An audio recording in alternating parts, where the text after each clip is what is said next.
In this Farming Simulator 25 field guide, we're looking at rolling. So this is the next stage in managing the field. So if we look here, we've got the wheat is growing. We've got a yield bonus of 95%. It's 100% fertilized. We've got no weeds. All we've got left to do here is rolling. Now, rolling will give us a 2.5% yield bonus. So we're going to get this field up to 97.5%. The remaining 2.5% we can't do on this cycle because where the field started, we couldn't mulch. But I will cover mulching after we've done the harvest. So we need to get our tractor off to the shop. We also should return that fertilizer. So if we hit escape and look at the map, there is the tractor. So I'm going to swiftly move that to the shop with reset. So we'll say yes. So that was sent to the shop. Then I'm going to return this one. So this is the fertilizer. I'm going to say I'm done with fertilizing now. Return that so I don't get any further fees for it. So that's good. That's gone. And then we'll take that weight and also put that to the shop like so. So that's also gone to the shop. So now we'll tab across to the shop and then hook this tractor on to our front weight again. And this time we're going to look at rolling.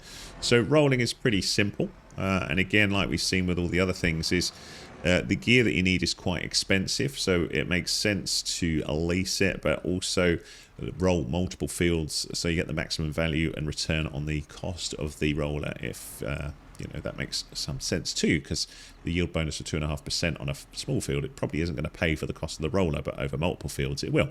So let's hit P and have a little look at rolling. So if you go on the second tab here in the shop, we've got all these different things again, and what we are looking for are rollers. So they're under yield improvements.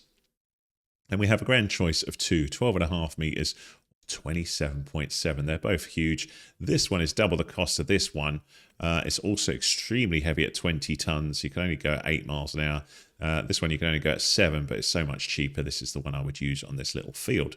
So whether you would do it is up for debate, because if we have a little look at it, you're going to be still paying 2.5 grand for this, and you're probably not going to get that on one field for the yield bonus of 2.5%. So it really is questionable whether you would use a roller or not. It does have two benefits though. It's not just a yield bonus. So if you have small stones on the field, which you will get pulled up from cultivating, if you don't roll those back down, it will damage your harvester when you come to harvest. It's a gradual process and it is slight, but if you roll, then you won't have that problem. Plus, when you roll the field, it looks much prettier than if you don't. So we're going to say yes, and we'll take this and we'll go through rolling.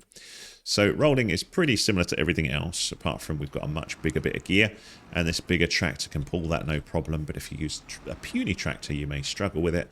I've also got the front weight on the tractor, which is going to help balance out the sort of heaviness of this roller, particularly when we start rolling. So now we're at the field, we can think about how to work with it. And like before, if you are not confident with it, you can get the AI worker to do it. So we could press H, have the AI worker start, and away we go. We don't want to do that though, do we? So we're going to use our auto steer option here, and up the top there on the left hand side, hold H to go into the mode. So you can see how the AI worker would work this field. So you can see it's suggesting we go up and down a few times here, and also work with a headland of 1. So we can do the same thing with steering assist and say, okay, we're happy with that. And it's suggesting how we should work. So we'll go with that, and I'll go through this. And this process is similar to what we've seen in other videos. Now, I did just mess up a second ago, and that's why we've got all these tractor marks here. But when you come to rolling, it doesn't really matter because you can just re-roll over it. So all I forgot to do was activate the lane with H as I came forwards here. And now that's gone green, that's good. And I can unfold the roller with X and then get the roller into position. So you don't need to lower the roller as well. It's just unfold and it will automatically put into place with this particular roller. So you'll see as it goes forwards, we're now into position. Now we press forwards and we can start rolling. Now you can, as you can see, roll right from the start there and then get away from having to use the headland.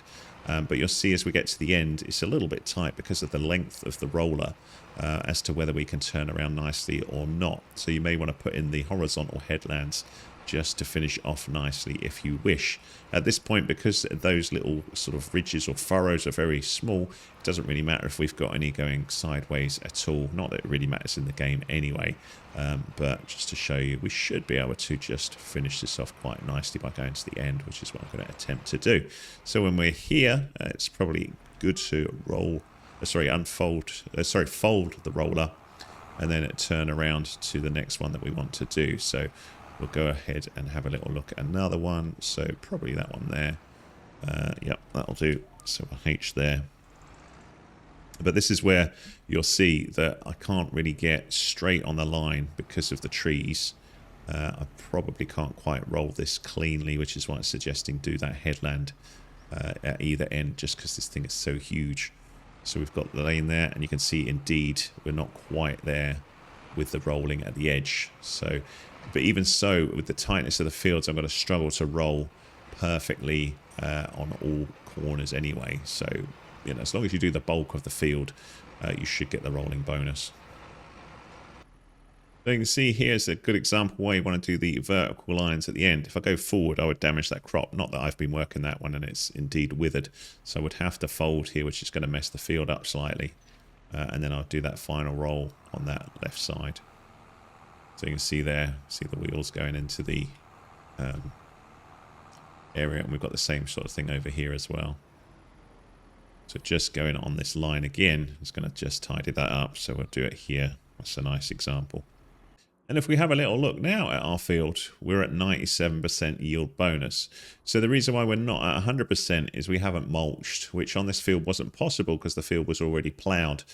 So we couldn't mulch, but I thought the central field is the most sensible. I will show mulching though after we have harvested, just so you can get to 100% if you continued work in the field after that point moving forwards. If that was useful to you, give us a thumbs up on rolling. That'd be much appreciated. Any comments welcome. And in the playlist, we will now move forward into watching this grow and ready to harvest. We'll cover harvesting, selling that, and then also picking up the straw if you want to pick that up, and finally working with the mulching. So if you want to continue with that, have a little look at the next one in the series. Thanks so much for watching. If you like what I do, please subscribe. Cheers.